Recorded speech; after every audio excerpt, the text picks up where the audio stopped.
Hi, it's Jeff. And Denise from Mousesteps.com. And this is episode number 432. 432. Of Mousesteps Weekly. Sponsored by MEI Travel and Mouseband Travel. Today it was announced that the Epcot International Food and Wine Festival will be opening on July 14th. Very early again this year.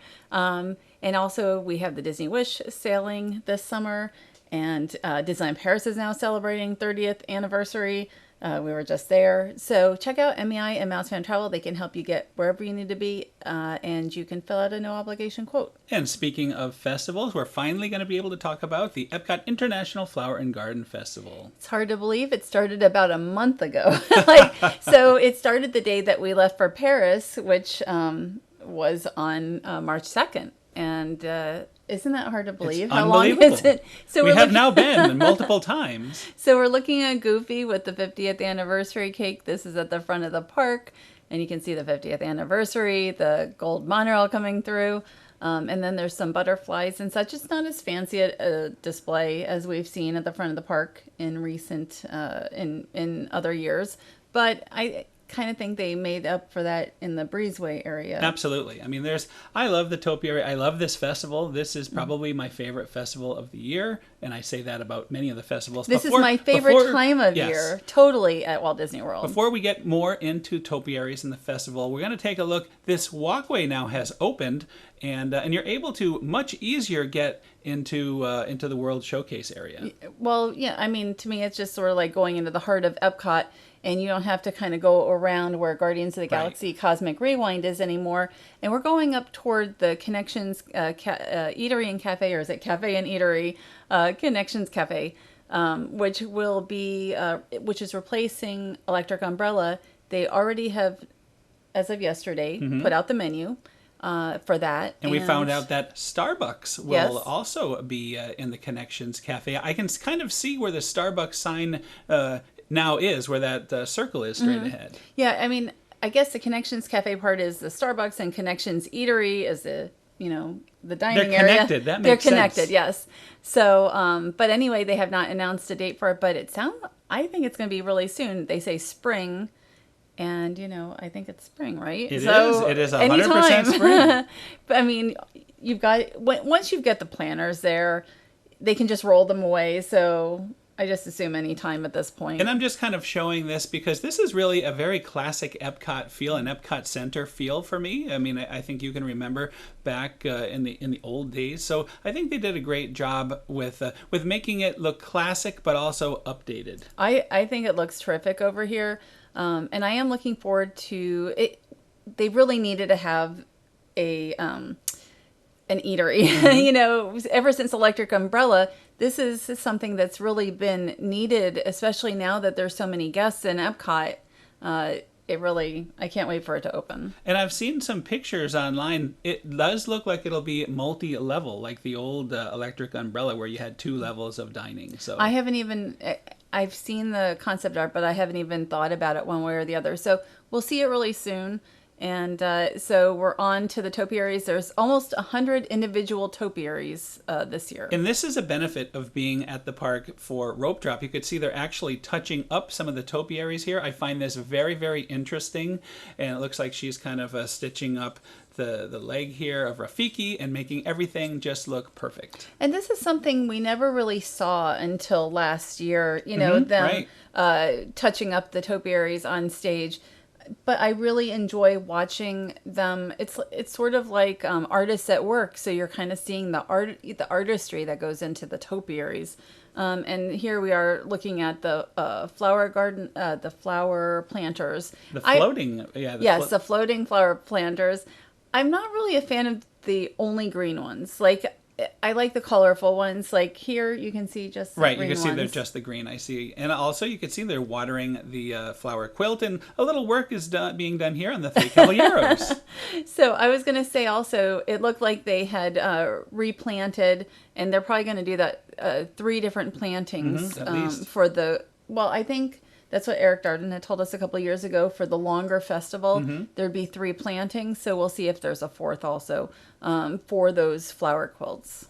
So anyway, just kind of looking more around the Flower and Garden Festival, the logo, again, this was one of our first times actually seeing all this stuff when it opened. So it was very exciting for us. And these guys are back now, Cogsworth and Lumiere. So we stopped by Epcot. We got there for 8:30. That was the time that it opened, and it was so nice to be able to walk through World Showcase at 8:30 in the morning because not that many guests were here. It gets a lot busier later in the day. Cogsworth and Lumiere have not been here in many years. Yeah. So it's nice to see them back. They weren't really changed much, which is a little unusual because a lot of the topiaries have been changed. They look kind of the same to me. What do you think? They look about the same. Pretty much exactly the same. I think they are the same, but again, just to have them back, and it's perfect because now you have a lot more guests, especially in the morning, heading over to the France Pavilion for the Ratatouille adventure. So, Belle and Beast had been updated a number of years ago, and we have not seen Cogsworth and Lumiere since then. So, but I think they still look great. They got their topiary 2.0 looks, just as many of the other topiaries have, starting with Snow White. And, Peter Pan has gone and Tinkerbell. So it's really been fun to see the changes. Right. Just like Snow White, I mean, Belle looks fantastic, right on model with what you would see in the animated film. And she looks, I love looking at the topiaries and the changes year after year. And I just think, this is always, they've been in this location now for maybe 4 or 5 years. Right. They used to kind of move around a little bit. Right. And you'd have Cogsworth and Lumiere in the back behind them in that second flower bed, I know, a number of years ago. Well, we've seen Belle and the Beast where Cogsworth and Lumiere are right now. So we have the dragon Japan, who used to be the Bromelia dragon in China, and they change up some features. Obviously, it doesn't mainly look the same. His head is especially different. But there's also some other features. I think the feet and some other features as well.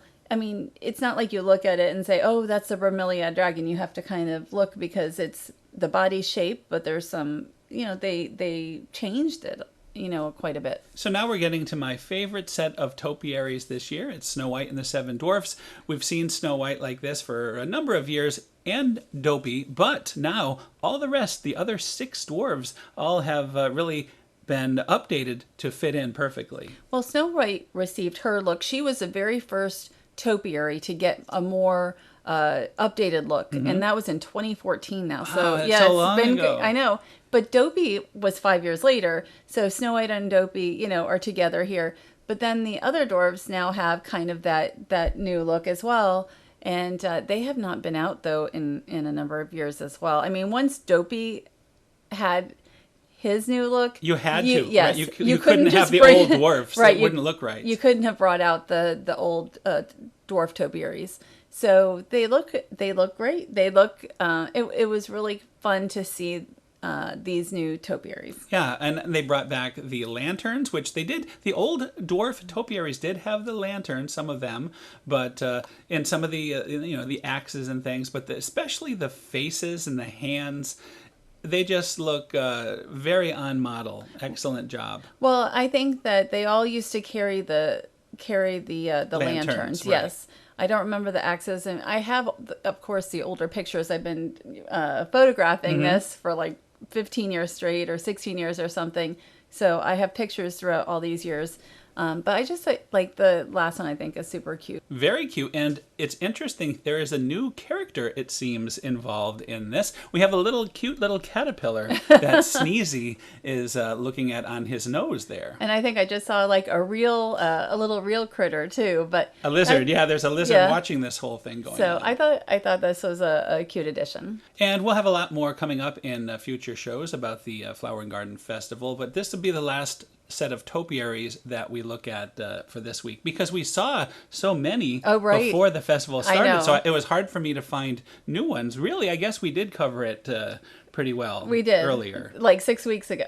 I know it does seem like it seems like a whole festival ago. But and then here's one last look of all of the new Six Dwarfs together. But now we're going to go to Disney Springs. I hope you're hungry. I am hungry, but now we're not eating. So we went to Paddlefish. We were actually invited to try their secret menu, and this was right before we went to France, and we're finally getting to talk about it. And it had not actually started when we were there. We were doing it previous to that, and they didn't have a date for ending either. So, but anyway, the secret menu pairing for lunch is 12 to 3 p.m. for as long as, it ends up happening. And it's items that are on the menu anyway, including a burger with a paddlefish lager. They didn't have the secret menu, the little menu that it looks like that they might have now. Right. So anyway, paddlefish, the burger with the paddlefish lager, and then a stuffed cod with a Sauvignon Blanc. The burger is 25 with the lager, and the stuffed cod with the Sauvignon Blanc is 38.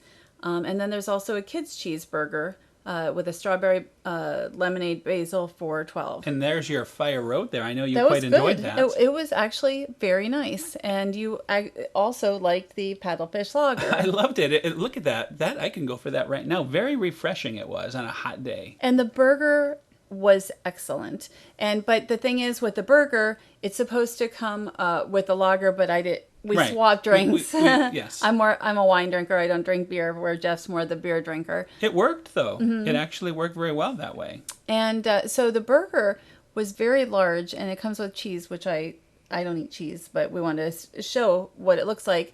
And then also, from what I understand now, because I read somebody else's blog, because I wanted to see what else, just in case anything had changed. They had either fries or the house-made chips. Oh, interesting. So I would go with fries, although I enjoyed the house-made chips as well. Well, the cod was fantastic. And, the chef was telling us it's a family recipe, a special, the secret family recipe. Right, his amazing. family. So good. The topping on the cod there. Everything was great. This worked very well for me. And I would get that burger again. I thought it was very tasty. And I think I took like half of it home. It was so big. I would get my dish again as well. And we ended up with these wonderful desserts. Right. Not included in the special. The key lime pie. I am not a big key lime pie fan. Right. This was not too tart, and it had a really nice amount of the meringue on top. I was very surprised at how much I liked it. And also we're going to show a cheesecake. I guess they now have a pastry chef who just seems to go above and beyond. So You're not kidding. This was wonderful. I've got to say, there's so much dessert choices in Disney Springs, so it's hard to decide where to go. But this would be someplace I might go for a wine and like a key lime pie or a cheesecake, because they were so good. And I don't know that we were really like, I don't know if we wanted dessert, but it was like, I'm so glad that we tried those because they're so good. I would absolutely get that secret menu, the one I had again, with the cod and the beer. Like if we ever to go back and switch it around, it would be wonderful. Now that we're back from France and really, kind of settling back in. I don't feel settled yet, and we've been back for 2 weeks. But it really made me reevaluate going back to Paddlefish. There's so many different restaurants. We go to Boathouse a lot and such. So a nice choice, really nice choice. So yesterday we were out at the Magic Kingdom, and we're going to talk just a little bit about our visit to the kingdom. I thought it was interesting to see the omnibus out and about first thing in the morning, although it wasn't first thing for us. We didn't get there and there's until me. I just 10 saw o'clock. Me go by. I was surprised to see it because I have not seen the omnibus out at the Magic Kingdom when we've gone, so not in quite some time. So one of the main reasons for going to the kingdom was to take a look at the TRON construction update there, and a lot has changed since we were there over a month ago. Right. So there's no date for TRON yet. They're still getting Guardians of the Galaxy Cosmic Rewind open. So the big thing really is the tunnel I'm really excited about the tunnel for the Walt Disney World Railroad. Just having the train back, I'm excited. That's what I mean. We haven't had the train. We just rode the train at Disneyland Paris. We'll probably ride the Disneyland Paris train again it's before like getting we do two here. Attractions. You're Yes. getting TRON, and then you're getting the train back after years of no Walt Disney World Railroad. And really, I'll be probably riding the railroad more than TRON. Right, You know, of course. TRON will be something we ride at the beginning, and maybe we'll get on every so often. But the railroad, just like the PeopleMover, is something that I could ride over and over again. So we're coming up here to, you can see the canopy. The construction site is much cleaner looking than when we were here a little over a month ago, right before Paris. I mean, it really is starting to look like the concept art finally. Everything is really coming along. It looks great. I totally think so. And so we're coming up onto that part where the train will be going through. And it's funny. Tunnel right to the right there. Yes. It's funny because I look at it, it's like, how can a train fit through there? It looks so skinny. But, it's just a big construction site. And it was kind of interesting. The PeopleMover decided to stop right here. What a perfect location. So right there to the right of the ramp in that little area, that's what we're talking about when we say a tunnel. There's no top to the tunnel, so it's not really a tunnel yet, but apparently it will There will be, because I think on the other side they've already created that. We went to Storybook Circus, but there's so many plants and such that they put up, a lot of things blocking it. The front of the tunnel was not able to be spotted, at least where right. we were. But it will be, there's going to be, it's really going to be a tunnel. It just, everything looks so much different than when we were here last time. And it's nice to see so much progress. And as you mentioned, there is no date. My personal opinion is it will probably be next year, but you never know. Surprises can happen. I would love to see it this year, but I just, the big thing is Guardians of the Galaxy Cosmic Rewind, which will be opening this summer or, pretty soon. Traditionally, it's been in the Memorial Day time frame. There's no way to know 100%, what day it will open, but we're coming up onto it pretty quickly. And you could see there's quite the interest in Space Mountain down there. Well, it says a 45-minute wait, and it used to be where a 45-minute wait would keep you in the building, but because of Disney Genie, they have to keep, I guess, everybody moving through there, right? I never thought of it, but I guess that's true. That's probably right. why there's such big lines outside all the time. Anyway, now we're at Disneyland Paris. We're back to Disneyland Paris, and we're going to talk about our lunch at Agrabah Cafe. I love Agrabah Cafe. I loved it also. Our third time ever going there. It feels like we've been more often. I mean, they have a great buffet here. It is a Moroccan style buffet, Moroccan and Middle Eastern.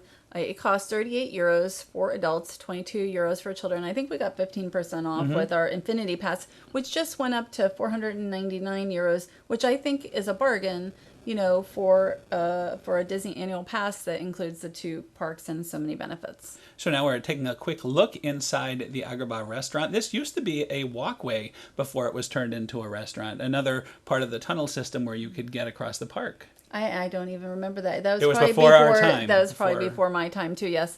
So there's a variety of different items. You have different salads, and you have tabbouleh and hummuses and fruits and it's not just one hummus. It's like you get all the hummuses. Yeah, you could have your own bread service here for hours if you wanted to. I don't think I even had any hummus this time, and I actually like hummus. And there was some lamb there, the sliced lamb, and there was a soup. I don't remember the exact type of soup. I didn't have it. Yeah, I don't even know if I had it. I usually get soup. There's just so much on the buffet. There's so much on the buffet, and you can't eat it all. And I like how they kind of throw in the Mickey-shaped chicken in the middle of the buffet. And I think that's for the 30th anniversary, just like over here. I think this is gnocchi. We did have it at the media event, and there's some vegetables like carrots and such in there. But I believe those are part of the 30th anniversary offerings on the buffet, plus the desserts. Tremendous offerings. You have seafood, soup up there, and you had more lamb. You had chicken, all kinds of different seafood. Yeah, that's what I just said. I mean, what did you try? It does have shrimp in it. It does. Looks like it was really good. I don't eat seafood, but I just noticed the shrimp. So then also back here, not everybody realizes there's other items, there's dates and Couscous. Right, and couscous and vegetables, and there's these little sausages. The sausages are so good. Every time I've gone there, I think it's maybe a hot dog or something, and then you try it, and it's unlike any kind of item I've ever had. Really nice. And then there's like these chicken legs. So pretty much everything on here I don't eat as much. And there's like a date cookie or something, and but then just some fruit like apples and such. So really, if you are not a Moroccan and type of eater, you still can find some stuff like pasta. You can mix in some healthy food along with all the other items. But the opposite of healthy food, the desserts were really the star. I mean, amazing desserts and quite a selection of 30th anniversary desserts as well. Well, Disneyland Paris for the 30th anniversary went above and beyond anything that they've ever done by far for, treats and such. And so there's a variety like the macaron tower. There's this mini surprise with vanilla and chocolate cake, which was excellent. It really There's was. another cake next door that's like a vanilla chocolate. We had a lot of those. Sponge cake. Yeah. Oh my gosh. The experience. And of course, a lot of macarons. Yeah, 30th macarons. Right. I was just mentioning that tower that you can find at buffets at probably all of the buffets. And you'll remember last week, Daisy was showing that off. And yes. you said, we will show you later on. Yes. And there you go. And, it wasn't just for the media event. It's something that all guests can have if they're dining here, And but there's other things, a chocolate bar here. There's baklava. Oh, the baklava. So good. And that's the problem is there's these wonderful 30th anniversary desserts, but there's also, other items. And here is our little seating area. They're very nice and cozy, and I like the theming, of course. And it was a very nice experience. I enjoy this, and I think I would like to go back again next visit. I am not surprised at that assessment. And also the 30th anniversary, they have like the 30th anniversary table mats and napkins, and they really like themed everything. It just feels like that. They've done such a great job. And we're just giving a little tour of the various rooms.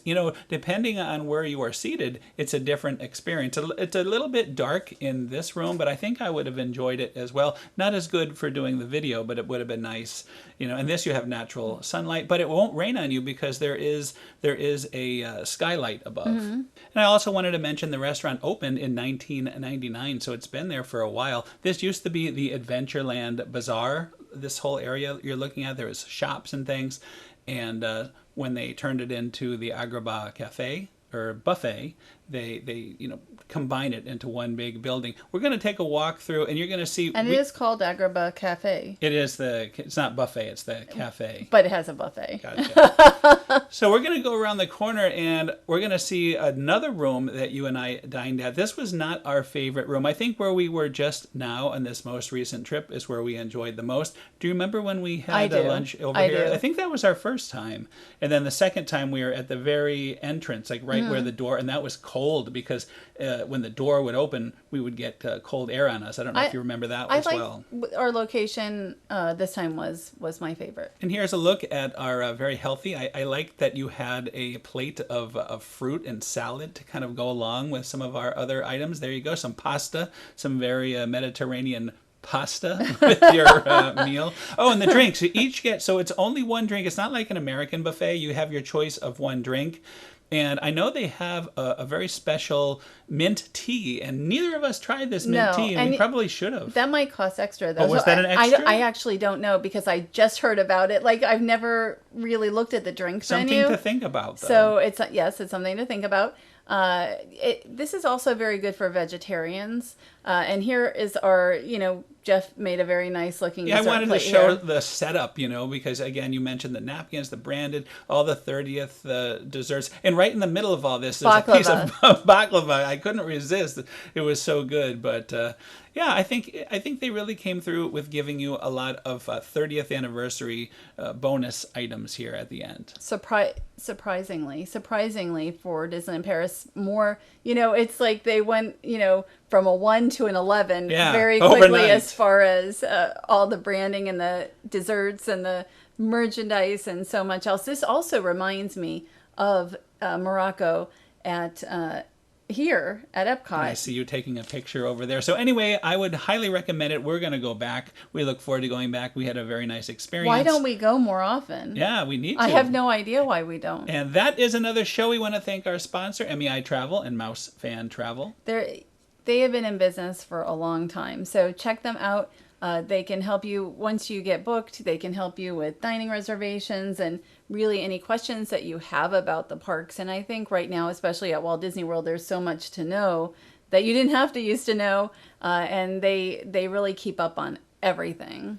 And we had a little news just now while we were kind of having a little break during the show recording. There was an announcement that the characters, I think on the 18th of April, will start to be coming back to the usual character meet and greet way. You can hug the characters. Well, starting April 18th domestically, because right now Disneyland Paris now has that. They just started today. The regular character dining. And they are mostly doing the whole hugging and character autographs and everything, and that started while we were there. I mean, it started while we were there. Yeah, absolutely. So yes, and so starting April 18th in domestic parks, the Alani, Disney Cruise Line. But not everything is going to be at the same time. So, maybe some restaurant experiences won't start right away. Maybe some meet and greet, experiences won't start right away, but starting April 18th. So next week, we're going to have a lot more dining. We just dined for the first time for a long time at the Liberty Tree, which was a very nice experience. Tavern, yes. That's right. Although I didn't get a beer at this tavern, but you did have an alcoholic drink. And that was quite the meal, that's for sure. I'm still full a day later from that. And also we saw the Festival of Fantasy Parade twice and a few more things at the Magic Kingdom. Tonight we're going to a DVC Moonlight Magic event. So that'll be interesting. We'll have lots to talk about next week. Thanks again for listening. Have a great week, and we'll see you next week. Have a great week.